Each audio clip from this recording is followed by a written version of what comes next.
What we're going to talk about now is simply some keys to self-motivation. And all of us have motivation of some sort. I define motivation as the desire to achieve that which you believe to be worthwhile. And many people go through life never getting in touch with their greatness because of the lack of motivation to push themselves, or because they have not found something that they believe to be worthwhile to challenge them. I heard a poem once that said, many a flower has bloomed unceasingly and wasted sweetness upon the cold desert air. It's translated, that means simply that many a talented persons have gone unnoticed, and the world never had a chance to be exposed to their talent because that person did not take the time to begin to express or to demonstrate or to motivate themselves in the direction to bring that which they came into the universe to bring. How can you measure your motivation? How can you evaluate where you are on a scale of 1 to 10? Let's do this for ourselves mentally. How do you rate yourself from 1 to 10? Your mental attitude about yourself, how you feel about you, how you feel about life. How do you rate yourself on a scale of 1 to 10 in terms of your physical appearance, in terms of your health? Do you take care of yourself? Are you allowing yourself to get overweight and out of shape? Are you conscious of your health? Are you watching the food that you take into your body? Do you make a deliberate effort to exercise? You know, it was George Burns, he said, we cannot help getting older, but we don't have to get old. And many of us get old before our time because we don't take time to take care of ourselves. Your environment is a very good indicator. On a scale of 1 to 10, is it what you want it to be? Do you find it desirable? Are you satisfied? The job or career that you're involved in. Someone said that 85% of the American public are unhappy with their jobs. Are you spending 8 hours a day just doing time? Doing something that you don't find challenging, that does not make you stretch mentally, that does not stimulate you, that does not inspire you, something that you don't find a sense of fulfillment in it. If you're doing that day in and day out, it has to affect how you feel about yourself, your level of motivation. Your relationships.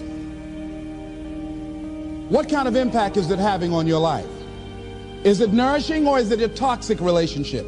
Does it drain you or does it build you up? Ask yourself that. How motivated are you to do something about it? Your contribution, your actions. What are you giving? Many people will leave the universe without a trace.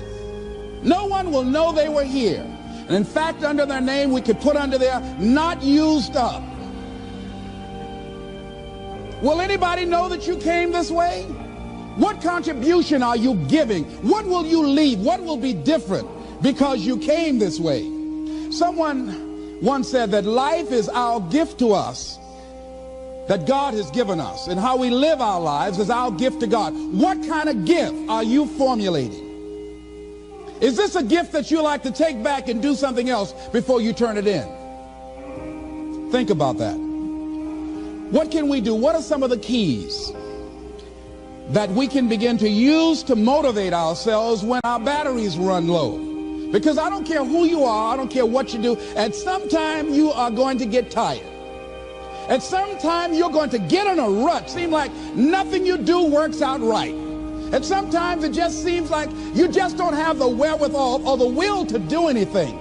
That sometimes you act like you're punch drunk. You're just wading through life, just doing time day in and day out, looking at non-discriminatory television, anything that's on, just looking.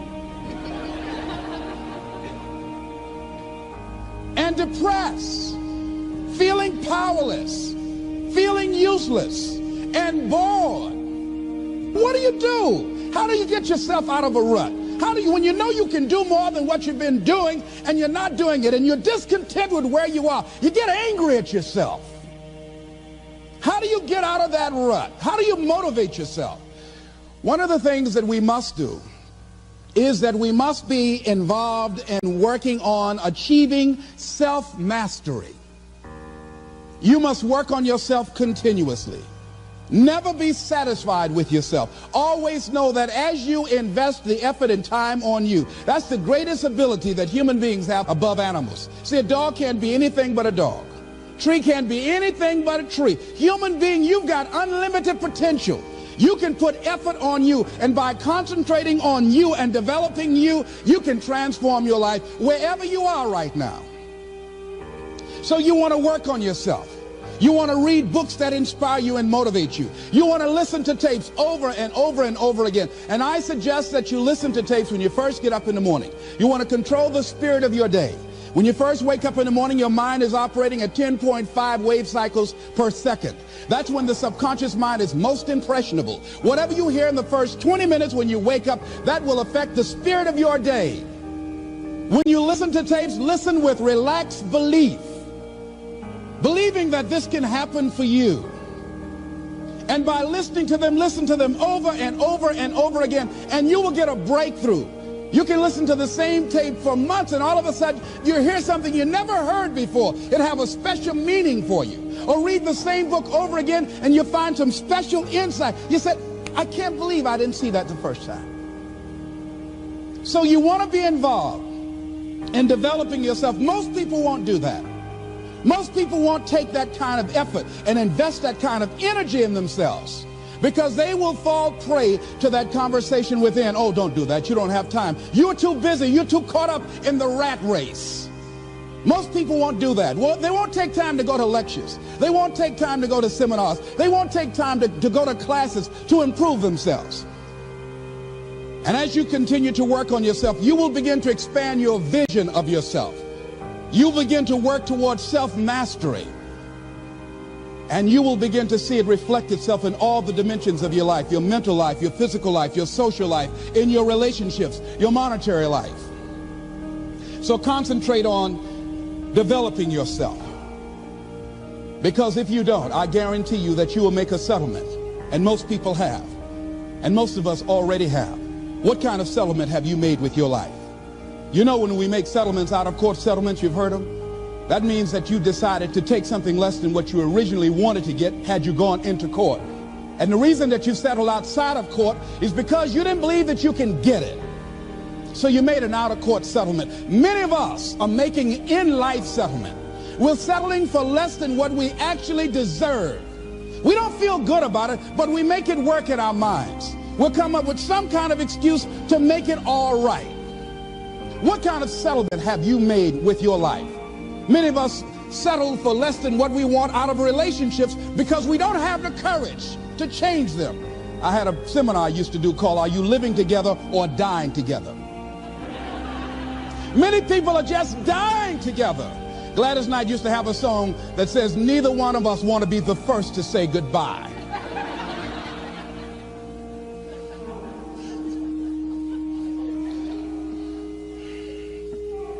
The next thing is, in order to begin to find some keys to self-motivation to drive yourself, in addition to working on yourself, and as you work on yourself, you feel good about yourself, and as you feel better about yourself, you'll treat yourself differently. Develop a health plan. See, you can't feel well and do well if you don't have good health. You can't perform if you don't have your health. Your health is valuable. Develop a health plan. A plan that you will follow, because this is the only vehicle that you have to carry you through this experience called life. And you want to take good care of it because you love you enough. You care enough about you. And that's not easy. It is not easy having a health plan and sticking to it. But you're worth it doing it again and again and again. I have lost 22 pounds several times. I always do it. I love potato chips. People who know me know I love M&M peanuts. I love peanut butter and jelly sandwiches. I love my mother's sweet potato pie. I love this. It's not always on my health plan, but I put it on there sometimes. I said life is too short to go without sweet potato pie. If I go tonight, I want you to slip a slice of sweet potato pie in my casket. And watch the smile on my face. Next thing is, as you take care of yourself, the next key is keys to motivation, to self-motivation. You want to live life with energy and passion. You want to make a conscious effort to be lively. See, in life, you either saying hello or goodbye. You either on the way or in the way. Leave dead people alone. Some folks just walking around looking sad. How you doing, honey?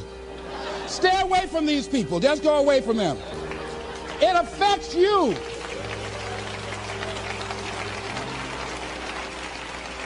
You want to smile. You want to be happy. You got a lot to be thankful for. But you watch some of the faces around you every day. And I tell you, some of these faces, they will put you in a depressed state of mind. So you want to avoid these kind of faces. When you see them coming, turn your head. Next thing is that you want to monitor your inner conversations.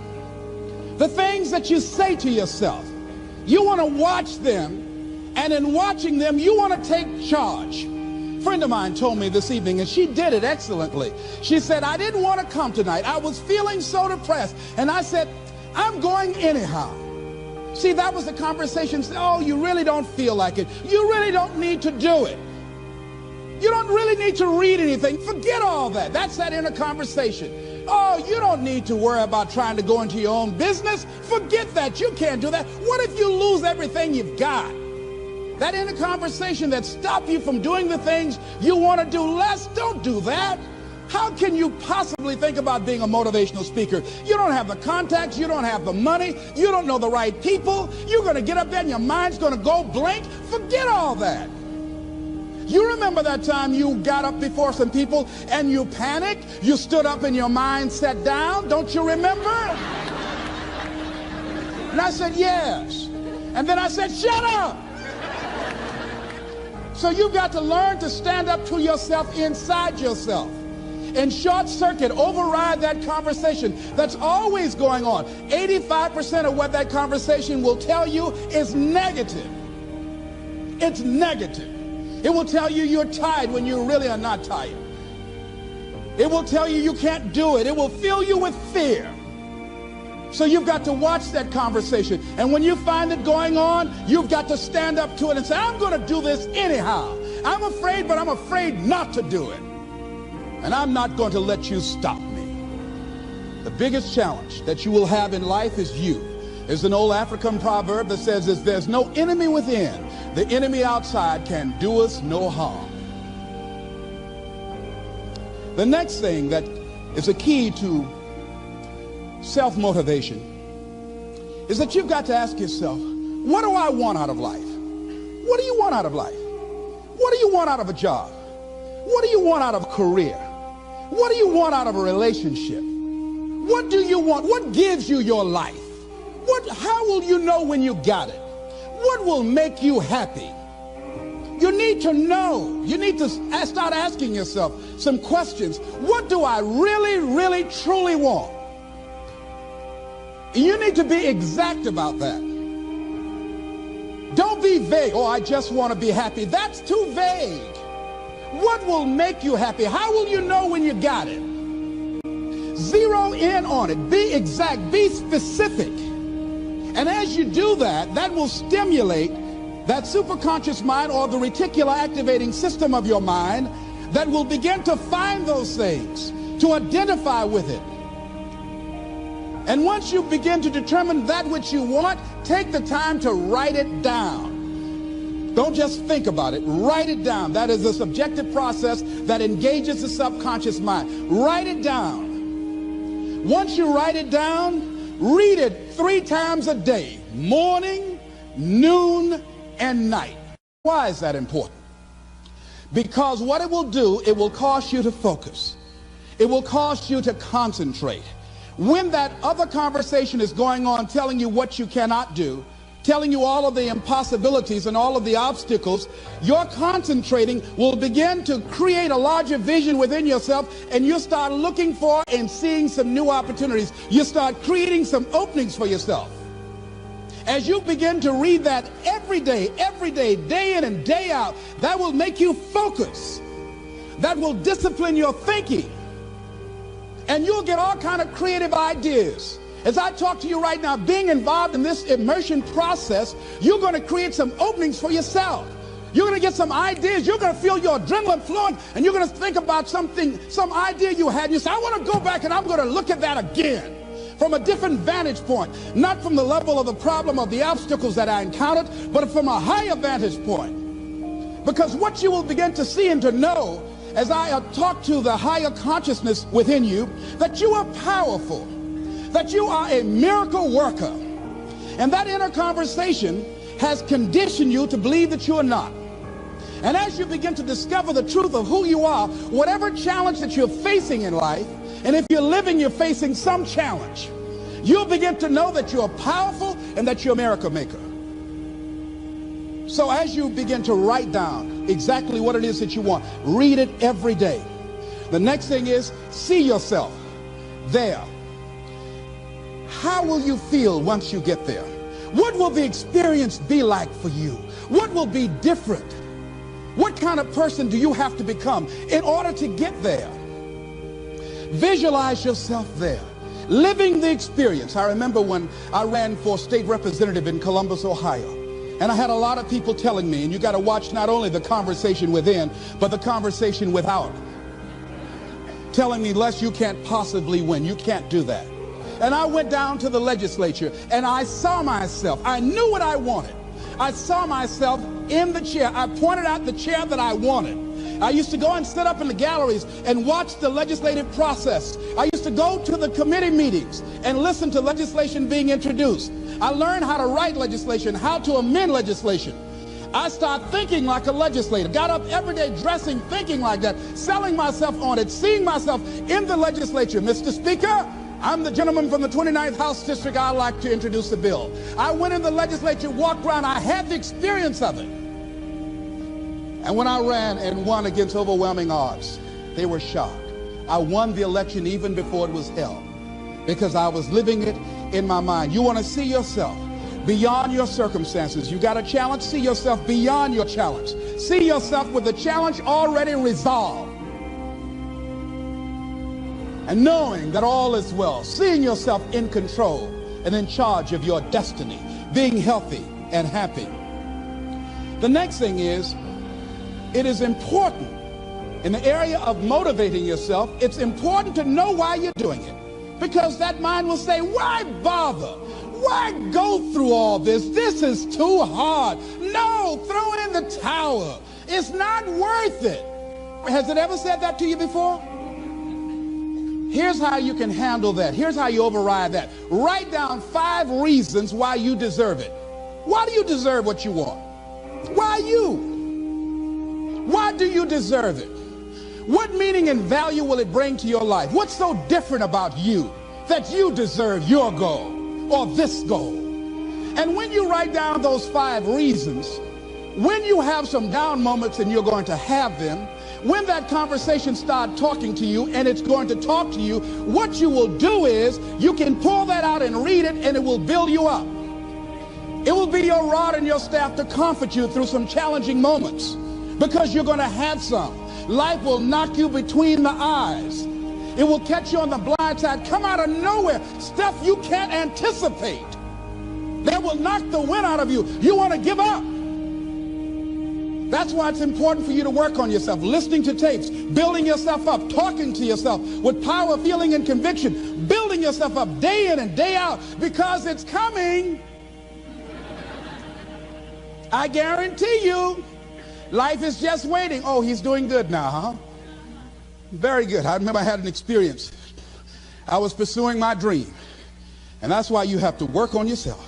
You don't know what's going to happen. And I was telling people, I had this big rally I had to do with 5,000 people there. And I said, you must work on yourself. If you want a larger vision, you've got to empower yourself continuously, because life will catch you on the blind side. And after I finished my speech, I got a rousing standing ovation. And I went and called the young lady that I was dating at the time. I said, hey, guess what? I said, they love me. I got a standing ovation. And they were chanting, we want the motivator. We want the motivator. I said, listen, we want the motivator. Do you hear? She said, yes. Les, I need to talk to you. I said, well, wait a minute. You're talking about tough. I was getting off, and I'll be home soon. Les, I heard a voice in the background. Hurry up and tell him. Who's that? Les, you've been gone a lot, and there's somebody else. What? And they came in. Les, come on, Mr. Motivator. They want you back out there. Wait a minute, hold a minute. What'd you say? I'm sorry, there's someone else. And I heard the voice say, hang the phone up. Come on. I say, wait a minute. I say, hey, Motivator, come on. They want you. Can't you hear them cheering? I say, okay. I say, when you working on a larger vision, I say, you got to really work on yourself, because life will catch you on the blind side.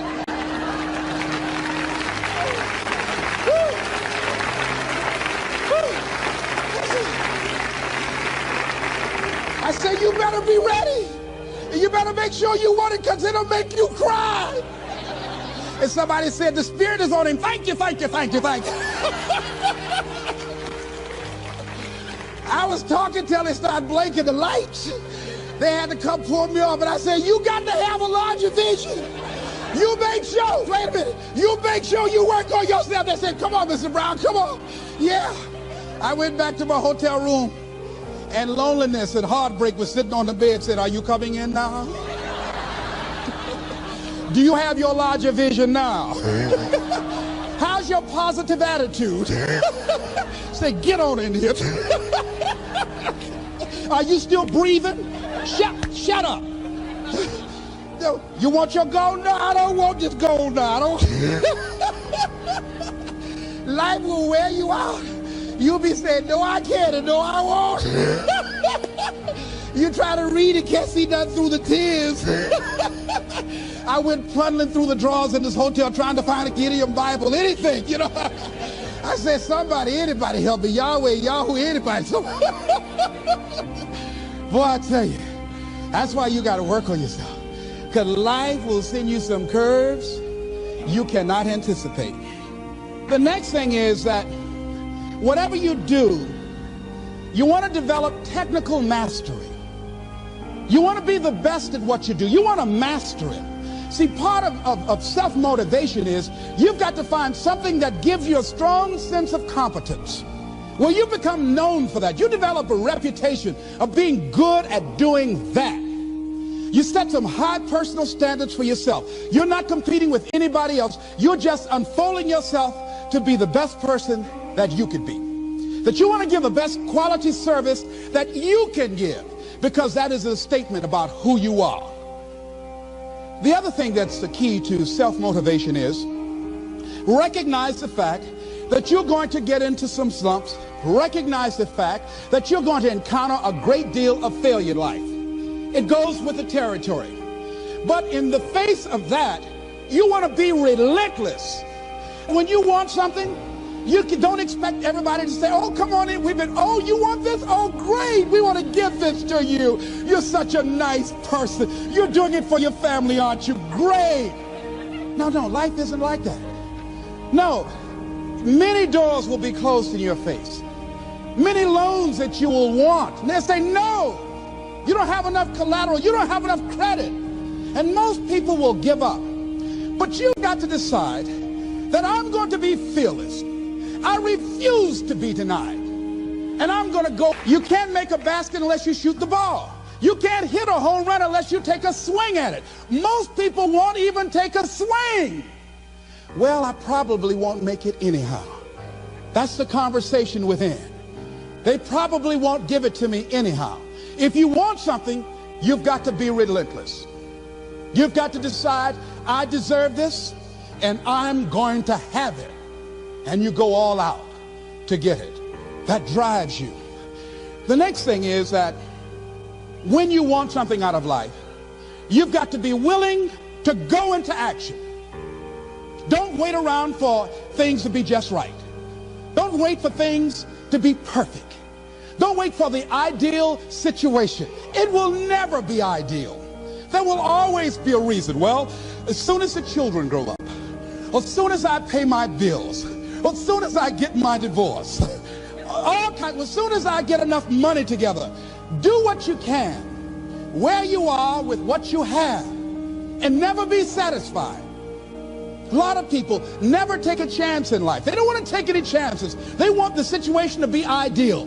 See, that's not walking by faith. That's walking by sight. If I can see it, I'll do it.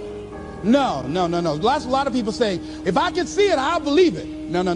If you believe it, you can see it.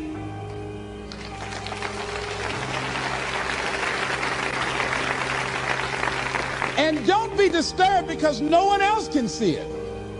That's not unusual. That is ordinary. But because you want some different kind of results in your life, you've got to be willing to be unreasonable. If you want unreasonable results in your life, you've got to be willing to be unreasonable. Part of being unreasonable, you don't judge according to appearances. Part of being unreasonable, you can see it because you believe it. That's part of being unreasonable. Part of being unreasonable, you're like Paul, who said, you must have the faith to call forth those things that be not as though they were. That's part of being unreasonable. Most people won't do that. Most people say, call me when you get it together. Then I'll support you. The other thing is that one of the keys to self-motivation that empowers you is that you want to find a cause larger than yourself. Find something that you can contribute to. Find something that you can make a difference because you can. Part of what feeds your larger vision, part of what gives you a reason for being, part of what gives you your life is being able to give something back. Say, I can't afford to give anything. You can't afford not to give. Give your time. Give your talent. There's nothing just to go over and lick envelopes. I don't know exactly what I'm going to do, but I'm going over there. It's part of my tithing in the universe. Once you develop that special sense of mission, and that's what you develop when you're part of a larger cause than yourself, it drives you. You don't need an alarm clock to get up in the morning. You have special power. You'll go places and folk will like to be around you. They will know there's something different about you. When you go in, they'll say, hey, that's somebody important. I want to know who you are. I just want to be near you. That energy that you have, that consciousness that you will embody will affect everybody around you. The next thing is that you want to create a home court advantage for yourself. You've got to be aware of who you have around you. So you want to be selective. Have friends that will enable you to grow. I have friends that help me to grow spiritually. These are my spiritual friends. I talk spiritual stuff with them. I have some other friends who are just intellectual friends. They make me grow intellectually. They make me stretch. I have some professional friends. I'm a member of the National Speakers Association. I get together with other speakers and we learn from each other and we grow from each other. I have other friends who are just social friends. All we do is just socialize together. We'll look at a basketball game together or go out dancing, but that's all we can do. We don't talk anything serious, nothing spiritual, nothing intellectual. That's not that kind of relationship. Nothing heavy up in here. Have other friends, we walk together. That's all we can do, walk together. Talk about it, we're going to lose weight one day by and by for good, all right? That's all we do.